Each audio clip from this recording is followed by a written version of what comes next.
Students, अब हम discuss करते हैं इनवर्स ऑफ ए फंक्शन। किसी फंक्शन का इनवर्स फंक्शन कैसे निकालें।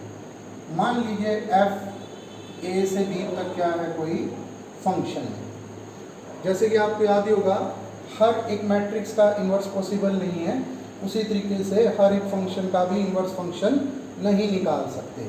तो मान लीजिए लेट एफ क्या है, कोई फंक्शन है, देन एफ इज इन्वर्टिबल।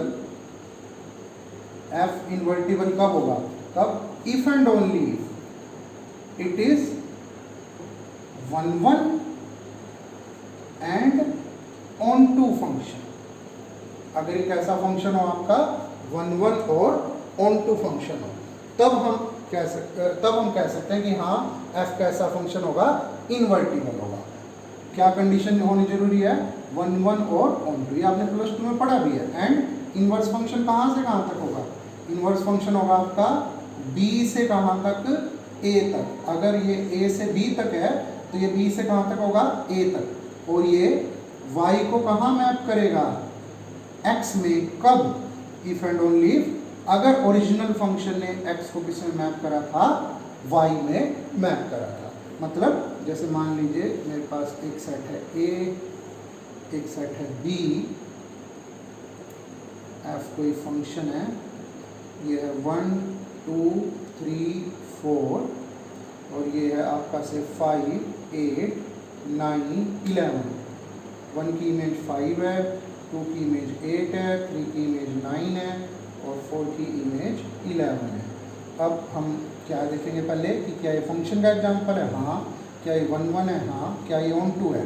तो अब इनवर्स फंक्शन कहाँ से कहाँ तक होगा, इनवर्स फंक्शन होगा आपका बी सेट से कहाँ तक, ए सेट तक।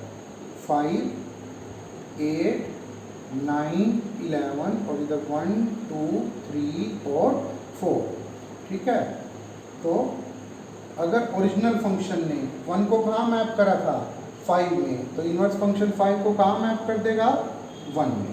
इसने 2 को कहाँ मैप करा था, 8 में, ये 8 को कहाँ मैप करेगा, 2 में।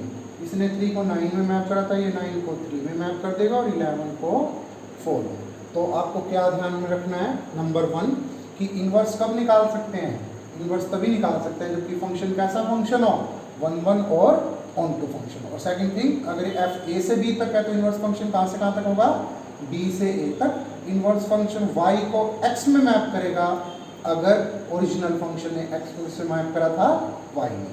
और एक बात आपको दिखी गई होगी कि पहली बात तो इनवर्स निकालने के लिए 1 1 ऑन टू होना जरूरी है, और दूसरी बात क्या है कि अगर f 1 1 ऑन टू है तो उसका इनवर्स क्या करेगा, एग्जिस्ट करेगा।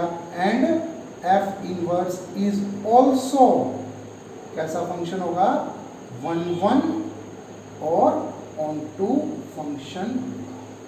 ठीक है ना। तो किसी फंक्शन का अगर इनवर्स एग्जिस्ट करेगा तो उसका जो इनवर्स फंक्शन है वो भी कैसा फंक्शन होगा, आपका 1 1 ऑन टू फंक्शन होगा। तो ये है हमारा किसके बारे में, इनवर्स ऑफ ए फंक्शन के बारे में। अब देखिए हम लास्ट टॉपिक डिस्कस करते हैं किसका, कंपोजिशन ऑफ मैपिंग्स का। फॉग ऑफ आपने सुना भी हुआ है क्या। मान लीजिए एफ ए से बी तक और जी बी से सी तक दो फंक्शंस हैं। एफ तो कहाँ से कहाँ तक है, ए से बी तक, और जी कहाँ से कहाँ तक है, बी से सी तक। मतलब एफ तो एक एलिमेंट्स को कहाँ लेके जा रहा है, बी सेट में, और जी कहाँ लेके जा रहा है, बी के एलिमेंट्स को सी सेट में। तो हम एक नया फंक्शन डिफाइन कर सकते हैं क्या, गोफ। कहाँ से कहाँ तक, ए से सी तक, जो कि x को कहाँ मैप करेगा, आपको सबको आता भी है, g ऑफ fx।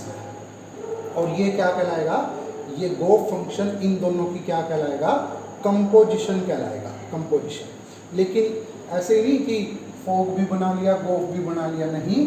मैं यहाँ गोफ फंक्शन क्यों डिफाइन कर पाया हूँ, गोफ फंक्शन इसलिए डिफाइंड है यहाँ पर, गोफ इज डिफाइंड क्यों, सिंस जो रेंज है किसकी, फंक्शन f की, वो सबसेट है किसका, डोमेन ऑफ फंक्शन g का। कि f की रेंज g की डोमेन का क्या है, सबसेट है। तो मैं यहाँ पर गोफ डिफाइन, अगर मान लो मेरे को फोग के बारे में चेक करना हो, फोग, तो फोग कब डिफाइंड होगा, जब जो रेंज है g की वो सबसेट होना चाहिए डोमेन ऑफ f का। मतलब g की रेंज कौन बनेगा, वो c का सबसेट होगा, एक्चुअल में c का सबसेट ऑफ c। और किसका सबसेट होना चाहिए, फिर वो किसका सबसेट होना चाहिए, a का। जो रेंज है, मैं ये नहीं कह रहा कि c सेट रेंज है g की, लेकिन जो g की रेंज है वो c का सबसेट होगा डेफिनेटली। और फिर वो डोमेन, किसकी डोमेन, f की डोमेन का सबसेट होना चाहिए। तब हम क्या कर सकते हैं, फोग क्या है, डिफाइन कर सकते हैं। ठीक है, तो ऐसा नहीं है कि फोग और गोफ दोनों ही डिफाइन कर पाएंगे। और एक चीज़ और आपने पढ़ी हुई है, अगर फोग और गोफ दोनों डिफाइंड भी कर पाए हम, तो जरूरी नहीं होता कि फोग किसके इक्वल हो, गोफ के इक्वल। फोग और गोफ दोनों जरूरी नहीं होते कि क्या हो, बराबर हो। ठीक है, तो ये क्या, ये आपको ध्यान देना है कि कब आप फोग डिफाइन कर सकते हो और कब आप गोफ डिफाइंड कर सकते हो।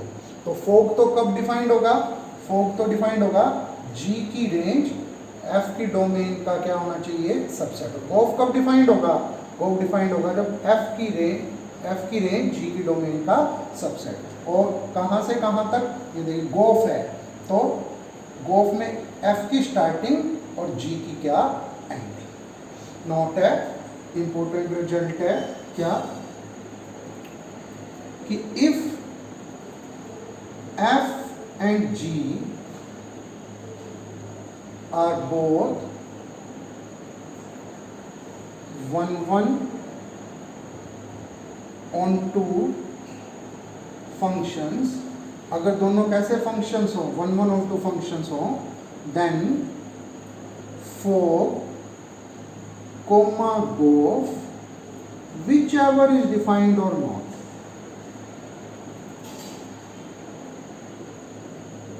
जो भी डिफाइंड है is also a 1 on 2 function. तो वो भी क्या होगा आपका, अगर f और g दोनों 1 on 2 फंक्शंस हैं, तो फोग और गोफ जो भी बन जाए वो भी कैसा फंक्शन होगा आपका, 1 on 2 फंक्शन होगा, 1 on 2। ठीक है, अच्छा, उसके बाद लेकिन इस बात का कन्वर्स ट्रू नहीं है। कहने का मतलब कि अगर मान लीजिए फोग और गोफ जो भी डिफाइंड है और वो 1 on 2 फंक्शन है, तो आप ये नहीं कह सकते कि ये दोनों फंक्शन कैसे फंक्शन होंगे, 1 on 2 फंक्शन हो। तो ये आपका टॉपिक कंप्लीट होता है किसका, मैपिंग्स के बारे में।